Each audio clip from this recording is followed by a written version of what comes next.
Hi everyone, this is Julie Bruns. Welcome to the Peace and Possibilities podcast. I want you to thrive and be happy, peaceful, and content, no matter where you are on your journey. This podcast shares stories that will show you how it can be done, no matter what your circumstances. You'll be inspired and come away with a new spark of an idea.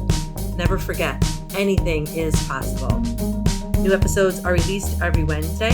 Subscribe, rate us, and leave us a review. This helps others find our content and get happier sooner. To possibility and beyond.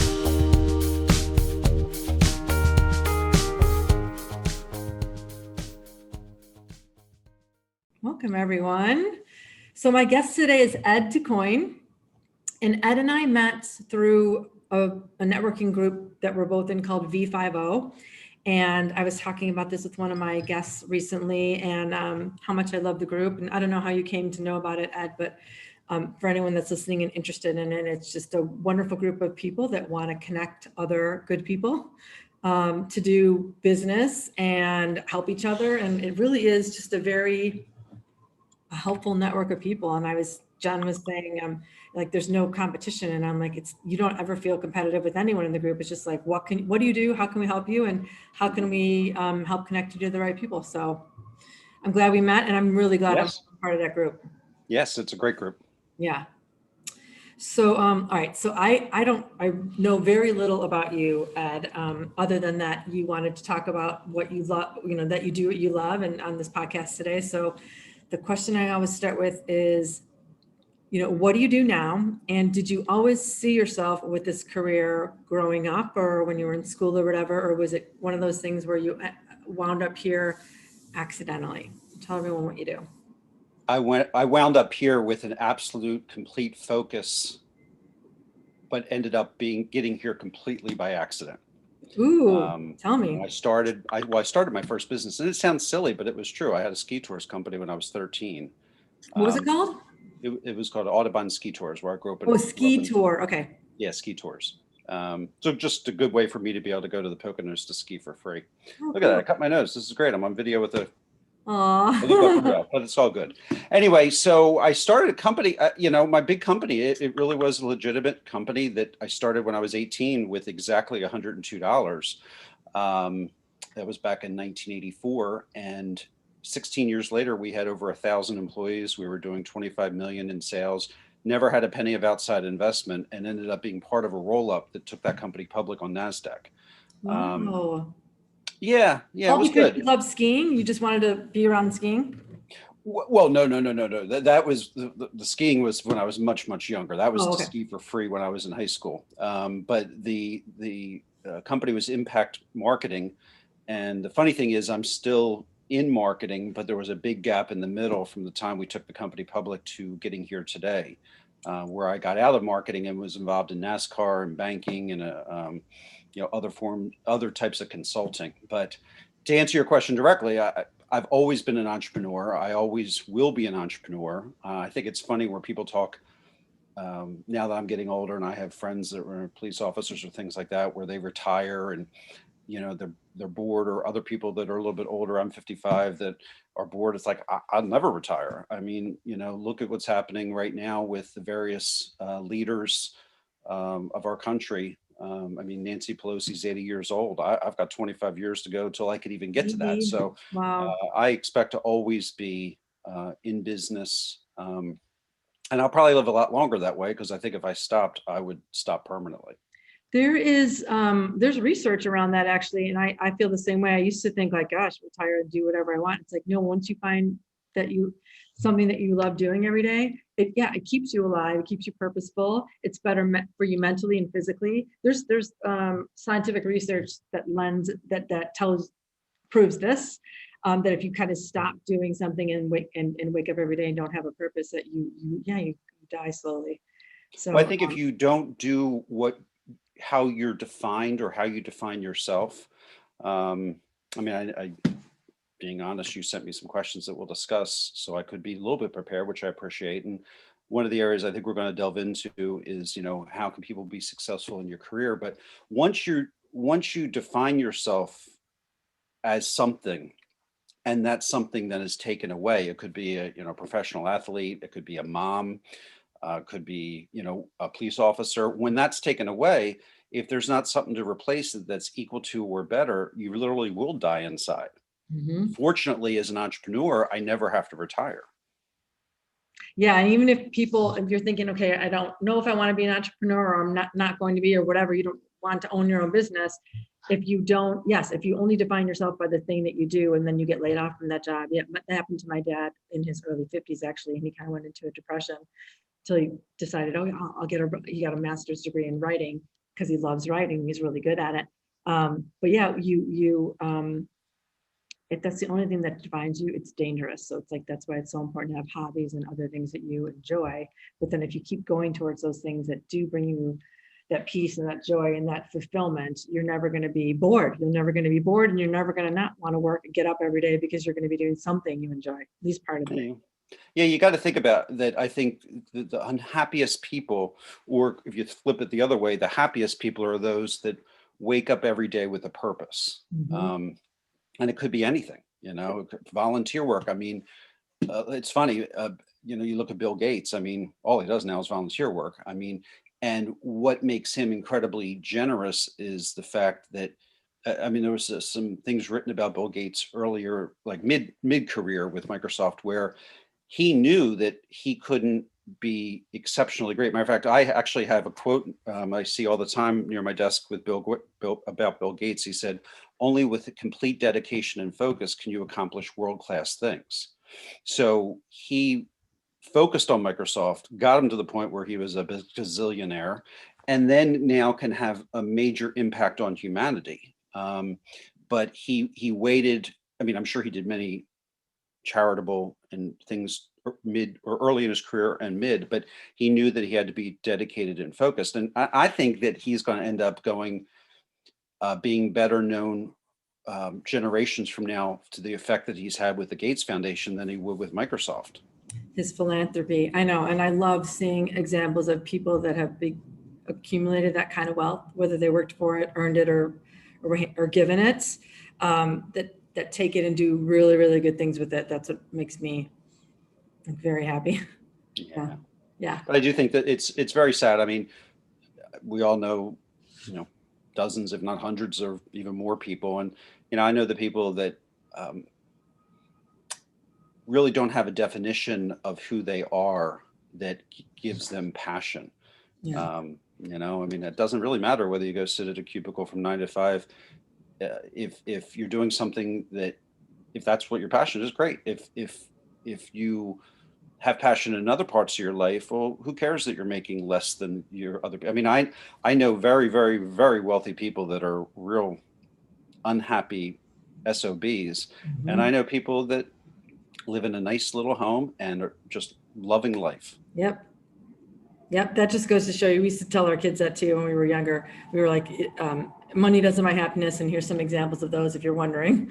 And it all comes from within, and it seems simple. I mean, and usually the people that say money doesn't buy happiness are the people that usually have an unlimited supply of it, and say like, but as you get older, you learn there's more and more people like that. And it's sad, because you're just, there are people from all over the world that live with nothing and consider themselves happy, and don't even have clean water necessarily and consider themselves happy. So it isn't as simple as just saying it's about the money, that's for sure.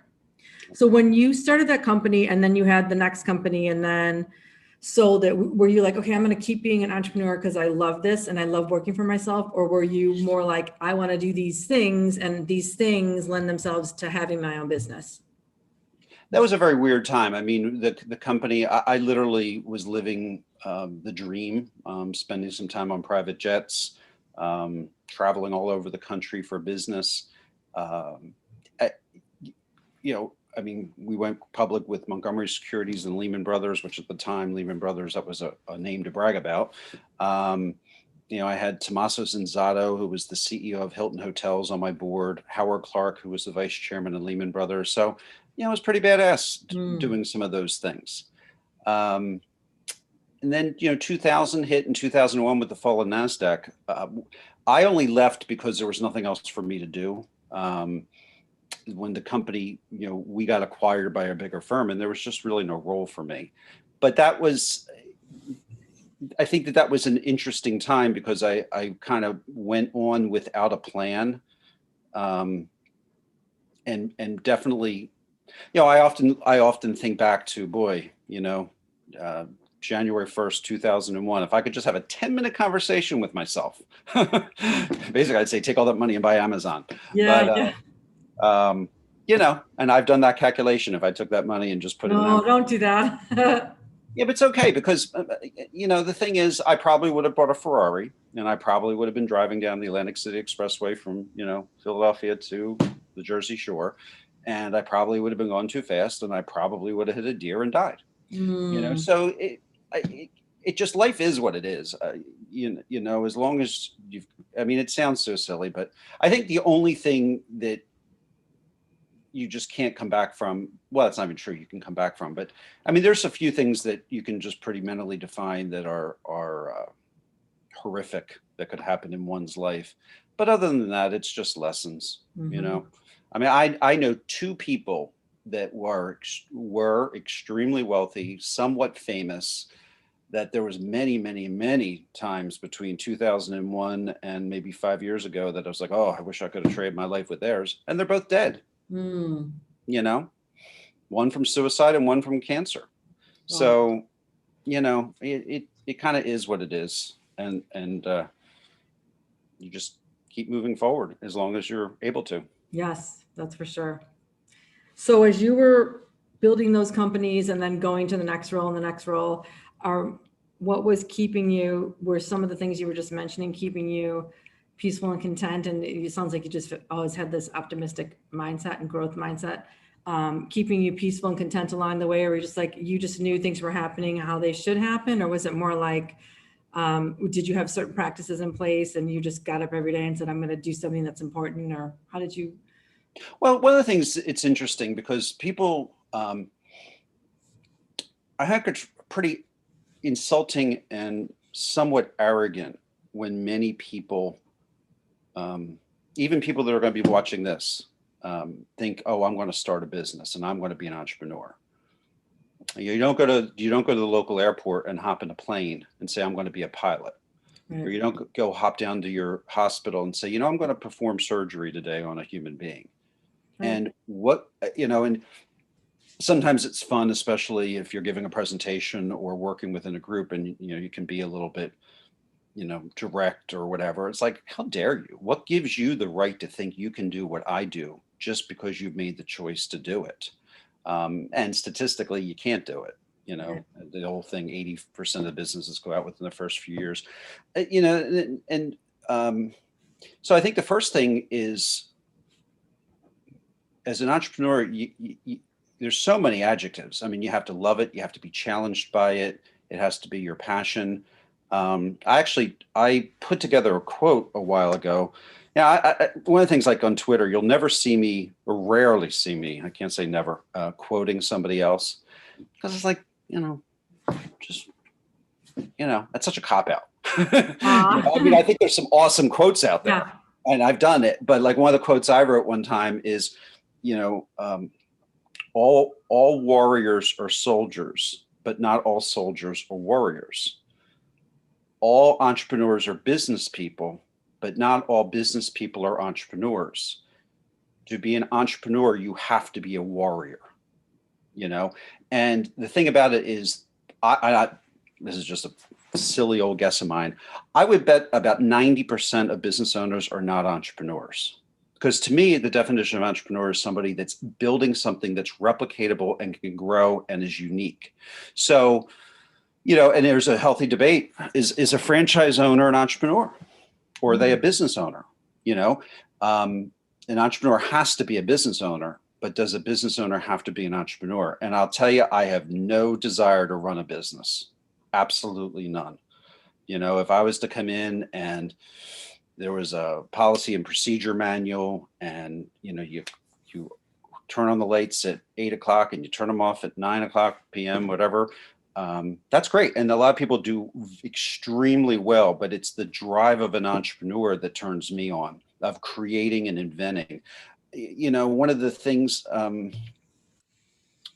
well, probably the biggest satisfaction I personally get is that absolutely everything I have in my life and things that I've lost are the result of creativity, you Yeah. know, and, but I also, we also take that, I mean, Orbital is, I mean, if you looked up our website, Orbital, you'd say, oh, that's a, marketing and advertising agency.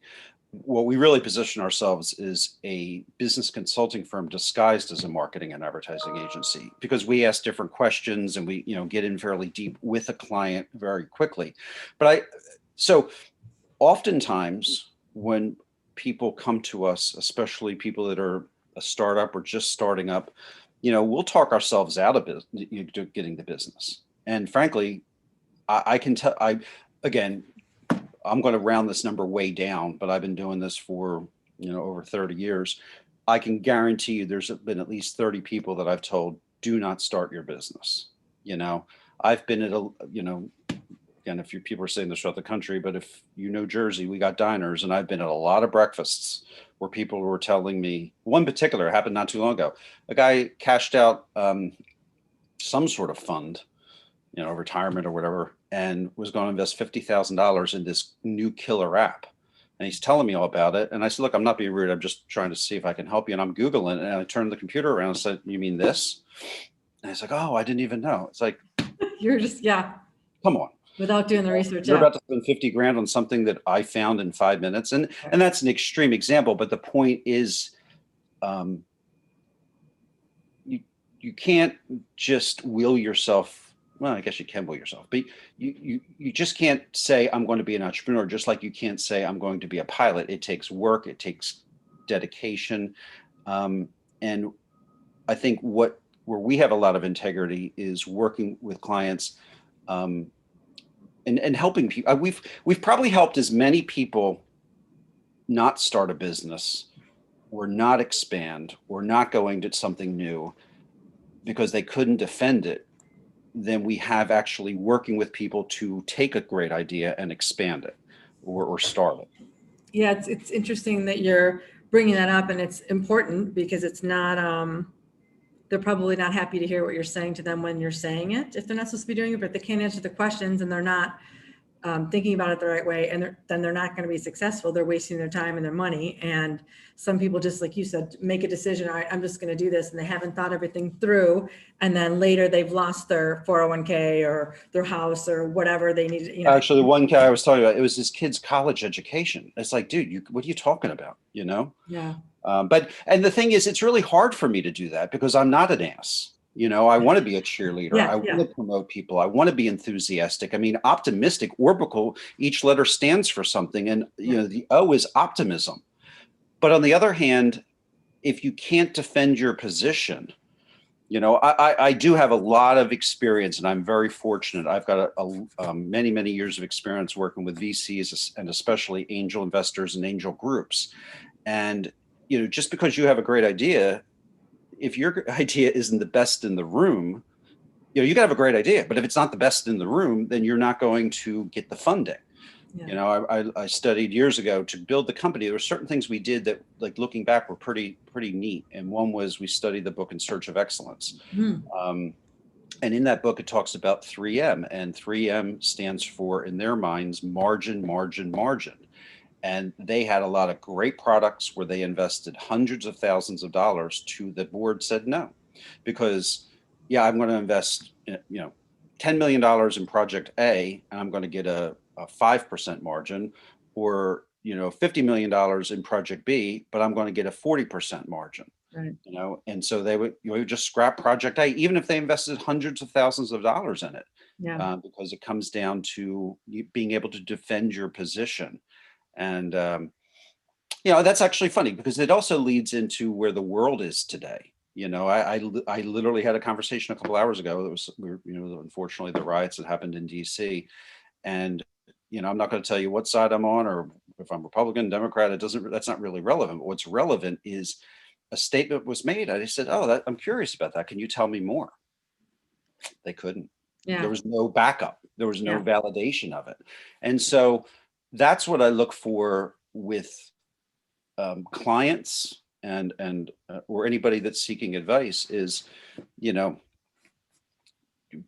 blow me away, because if you can't blow me away, you're not going to blow the market away. Yeah, that's good advice. Yeah. So what do you think has made you successful as an entrepreneur all those years ago? I mean, you were young when you became one, and now you're in your 50s and you're still one. What do you think has made you successful with your businesses and with your clients, and kept you peaceful along the way? What do you practice? Well, again, if I had, here a couple of things popping in my mind. Do you know that if I took the money from when the company went public and I did, even if I put 15-20% of it in Amazon and let it sit there, people would think that I'm the smartest entrepreneur in the world because I'd have $100 million, you know, but I'm still the same person. And technically I believe I'm a better entrepreneur through based on what I've been through for the past 15 years than if I just kick back, you know, partially retired and put that money, and everybody's like, oh man, Ed's so successful. He's got $100 million. Yeah. You know? So I don't think it's an arrogant statement. You know, there's no such thing as an arrogant statement if you can back it up, you know? I mean, people like, you know, Tom Brady or Tiger Woods in his prime or LeBron James. I mean, hey, they back it up, you know? And there's a lot of business people that back it up, and then, you know, other forms. If I was a talented musician, you know, like a prodigy at 6-10 years old, I was like that as an entrepreneur. I do have a sixth sense about business. And the funny thing is, here's an interesting concept is I'm telling you that I'm a better business person today for some of the crap that I've been through for the past 15 years. One of it's part of a book that I'm working on, than if I was worth $100 million. So I'm telling you I'm better, but yet I could have more, and the public could think that my statements would be better had I just made one decision and put money in Amazon, you know? So I do believe that I was born to be an entrepreneur. I do believe people can develop and train to be entrepreneurs, just like you can train to be a pilot or a surgeon. And what helped the success is some of the innate things I knew. One of the things that I knew is that if you don't do the little things right, you can't do the big things right. And if you don't replicate, you can't grow. And a bigger company is easier to run than a small company. You know, I mean, I ran a company from a folding table, actually from kitchen table or folding tables 4 times now, but I'm just talking about the very first one. And there was more pain and anguish about meeting and this is a true number, meeting a $400 a week payroll than there was pain and anguish meeting a $500,000 a week payroll. And, you know, in business, oftentimes bigger is much easier because you're able to surround yourself with talent. You've got less, you know, right now, if we hired one person, we're affecting the total manpower of our company by, you know, 18%, just say 20%. Yeah. Well, if you got 100 people and you hire somebody, you're affecting it by 1%. Good point. So, but the ability to understand by doing the small things and replicating enables growth. You know, that's, I think, one of the secrets that I knew early on. My husband used to say that to me when I would struggle in my roles, or I would see other people around me not fulfilling their roles. Like I was always a hard worker, always doing what I was asked and more than, and with a good attitude and all that. When I could see people around me not doing that, it frustrated me so much.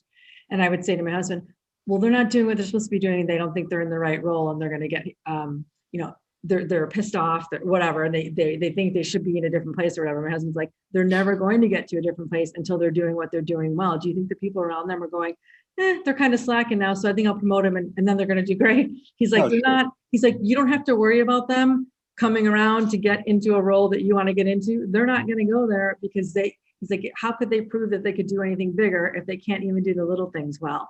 Yeah. I just remember thinking, oh, that's right. Yeah, that's a It's big funny, one. over the course of your life, you remember certain things. Like there was I've been to hundreds of probably presentations, and there's a presentation that I'll never forget that the guy talked about talent, experience, and chemistry. And when you hire somebody, you look for chemistry. Another thing that popped in my mind when you were talking was the main thing is a young woman I worked with years and years ago said her father, she told me that her father said, if you put yourself in the top 5% of your profession, you never have to worry about a job, you know? And I'll tell you, we've been hiring quite a bit recently, or at least looking.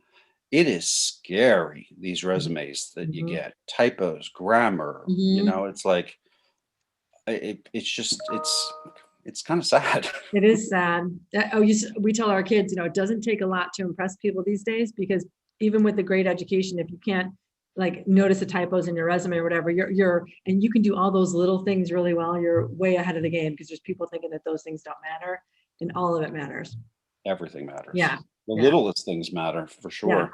Yeah. Also, I think you were talking about earlier, again, do you work with, and if somebody's in a career, are they looking to get a job, which is fine? Hmm. You got to pay the bills. Are they looking to establish a career that they can, have a nice retirement? Are they looking to establish a career that they could become a multimillionaire, or whatever that number is? Could be much, much more. Um, but you also have to look at, like, is the company you're working with ever going to get you there? Because just like I said, that all entrepreneurs are business owners, but not all business owners are entrepreneurs. If you've got a real drive to grow, but you're not working in an entrepreneurial company, that's really not going to happen. But at the same time, if you're working in an entrepreneurial company and other people are putting in the time, I'm a real believer with a balance.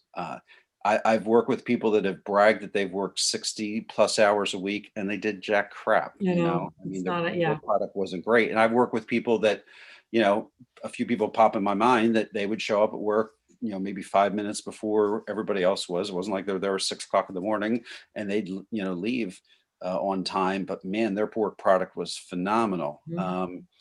But it does take the effort. You can't fake that. Um, and I just think it it's okay if you really want to make your career be successful, you got to put the time in. Yeah. You can't Yeah. get around that. Well, like you said, if you're working 60 hours a week or 80 hours a week, and you're not exceeding everyone else's expectations, and you're doing just as well as that person working 7 or 8 hours a day, you're doing something wrong. You're working hard, not smart, or you're slacking off a lot, and you're not doing. But the people that usually try to do that are trying to trick someone along the way and say, like, I'm just putting in a ton of hours. Why is it take if you're so good at what you do, why is it taking you 16 hours a day to do it instead of the 7 or 8 that it's taking this other person over here? Yeah, maybe you're not in the right role or whatever it is. Yeah. So is there anything that you wish you had learned earlier in your life or career besides the investing in the Amazon thing? Yeah, and this is not what I learned, but it's analogous to that, where they say, revenge is or success is the sweetest revenge. Mm. Um, I think a calm reaction to stress is so much more effective. You know, I will tell you again, it's funny because I can have a 30-year career and I can synthesize it down to like maybe 10, not 10, but maybe less than 25 specific things. I Mhm. remember the day I put my fist through a wall, you know. Um, I mean, it was bad. We were losing, we had a call center, we had 100 people on the phones, and our system was down, and for every, let's say 120, just makes my math easier. So, for every 30 seconds we were down, we were losing an hour of billable time. And the clock was just ticking. We're down 30 minutes, we're down 40 minutes. And I just felt like people weren't reacting. It's funny. I mean, this is of a 16-year career at this company, and there was many, success and parties and things. But unfortunately, this is probably one of the things that, I remember that maybe 15-second period of time where I put my fist through the wall, and I would never do that today. And I've learned that being calm and um, reacting in a measured and way has so many benefits. Mm. I also think, though, there's maturity that goes with that. I also think, and I don't know if you can envision this, and it's in movies. Think of like a World War II or Vietnam movie, right? And you have the new recruits that just got out of boot camp, and they're landing wherever they go, and they come in, and their uniforms are, the green uniforms are all nice and clean, and their guns are nice and clean, and their hair's nice and clean, and they're nicely shaven, and the guys that have been in the jungle for a few months, they don't give a shit anymore. No.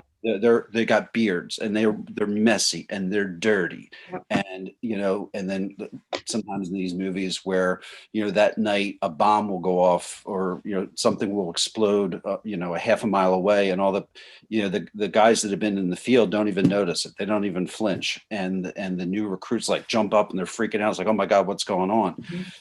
When you've gone to sleep not knowing how you're going to get a 200, we used to have payroll on Tuesdays. Well, payroll was on Tuesdays because my brother used to get paid on Fridays. And I'm talking when we were really a young business, and we paid people on Tuesday because we didn't have the money. His paycheck could cover, and we're talking when payroll might have been $500-600 a week. But it's funny because years later, when we were going public, the underwriter said, "Why do you guys pay on Tuesday?" And we didn't forget, but we kind of almost forgot why that was. But I went home many Fridays, like, shoot, I got a $110,000 payroll Tuesday, and I've got $80,000 in the bank account, and that's all I got. Mm. And and you kind of always figure. I do upset some people in my family specifically because oftentimes I'll say, just relax, and I can see how that would really piss them off. Well, yeah, that's just, yeah. Yeah, I really see how that could piss people off. And I try not to do that, or I try to catch myself in doing that. But when you've been battle tested as an entrepreneur, and that's, I think, what gets back to my quote, why I use the word warrior. When you're you got to be a warrior to be an entrepreneur. And if you're not a warrior, you die. Yeah, you have to, it definitely takes a certain mindset and a thick skin. And I think people need to define it. There's nothing wrong with being, it's phenomenal being a career person, and it's even better it's the worst thing is to have a job without, what defines you, and I think some of the luckiest people in the world are people who define themselves that have nothing to do with their career. I think oftentimes too many people define themselves by their career, and maybe that's not why they're happy. Yeah. I absolutely define myself by my career, but I do have a nice basis of other things in my life. But you need to have that passion to be successful as an entrepreneur. You just have to have it. Yeah. Here's another good example is I have a friend who works in the operating rooms, and she said there's some really nice surgeons, men and women, and there's some SOBs that are surgeons. But she said nobody cares what that man or woman who's the surgeon says or does when their hands are in somebody's body, because I guess the point I'm trying to make is that one of the nastiest surgeons, who's very arrogant and maybe all these other negative adjectives, she said, but if I had a loved one that needed surgery, that's who they would go to. Yeah. Now, there's no justification for being rude and arrogant. Right. But when it comes down to it, like paid for. Another example is when we were taking the company public, there was a room, and there must have been 25 bunch of white guys in suits. I mean, really, it was what it was. And this was back in like 1999. And then in comes this guy who's probably, like 34 years old, just to pick a number, in ripped jeans. And this is way before they were fashionable, a decent t-shirt, I guess, and flip-flops into a Wall Street boardroom. And basically he came in and took over the room because he was the analyst, and he had, whatever he did, he commanded respect. Yeah. And the whole point was he didn't have to wear the suit. Right. Yeah, it's your presence. Yeah. I love what you said about being calm. It definitely comes with maturity and wisdom and age. But I think too, even for young people that are listening right now, there's nothing wrong with if you're pissed or annoyed or upset about a comment that someone in management in your career and your job or whatever, even in your personal life says to you, there's nothing ever wrong with just pausing and saying, I'm gonna need a minute. Can I have a second to think about that? Can you just give me a minute? Whatever it is. I think we think, especially when we're younger, I know I did, it's like you have to come up with something that is polite, and it's you always can be polite, even if you have something you want to say that's not necessarily going to be pleasant. You can always be polite, but you don't have to have an answer right away. And I think that's brilliant. You're absolutely right. People don't respect when you say, can I have a minute to think about it? I think sometimes people are surprised when you don't say, can I have a minute to think about it? But it's definitely one of the things I've learned. I learned too late in my career. I wish I would have done that a lot more when I was climbing up the corporate ladder. Yeah, no, that's brilliant. That really, and I hope people who listen take that advice, because people will respect that more. They'd rather have a well thought out answer. The other thing that we try to talk about when we deal with clients is leave them with the sense of what the next step is. So, the worst thing you can do is give a wrong answer. Right. And the second thing is say, okay, well, let me get back to you with that answer, but without a definitive date. What we like to say with working with clients is like, let's pretend it's today's Wednesday.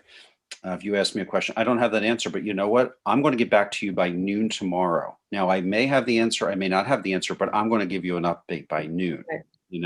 So you could end up giving the answer on Friday, like this Friday, 48 hours from now, and have the client be delighted. Yes. Or you could give the answer 48 seconds from now and have the client be pissed off. Yes. Yes. Why not give yourself some time? Yeah. Yeah, it's all about perception. It's about perception. Actually, I have another interesting story about perception, which I think is fascinating. My daughter, Emily, years ago, we used to go to Philadelphia Flyers hockey games. And this just so happened to be a coincidence. We went to a game. Flyers were winning 2-0 going into the third. And the other team, it was the Pittsburgh Penguins, came back and scored. And this was before they had the shootout. So we left the building, and Emily was pissed off because the Flyers, it was the score was 2-2 at the end of the game. 2 weeks later, we go to another game, and we score a goal, and then they score a goal, then they score a goal, and I think it was the New York Islanders. And with like 30 seconds left in the game, we scored the goal to tie. Emily left the building jumping up and down. It was the exact same outcome, 2-2. In the record books, it's the exact same, but it's the perception of how it lands, whether it be with your boss or your manager or your client or whoever it may be. So perception means everything.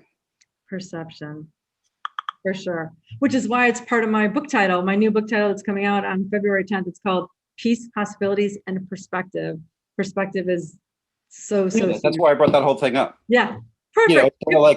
It's kind of like our conversation. That's right. It's kind of like reverse talk show here where I'm promoting your book. There you go. Yeah. Thanks so much, Ed. Thanks for all your insights and your lessons. And it's been enlightening. And if someone wants to get to know you or work with you, or how can they get in touch with you? Orbical.com, right here. ORPICAL.com. My email direct is easy. It's just ed@orbical.com.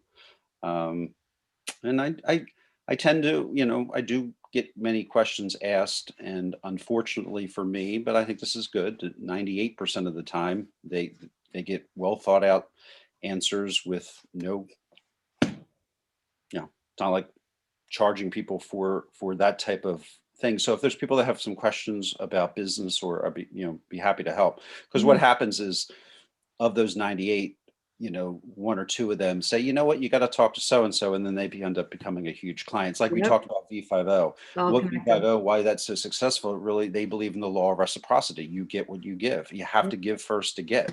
Yep. So I'll be happy to help in any way, but it's just orbical.com. Thank you. Thanks, everyone.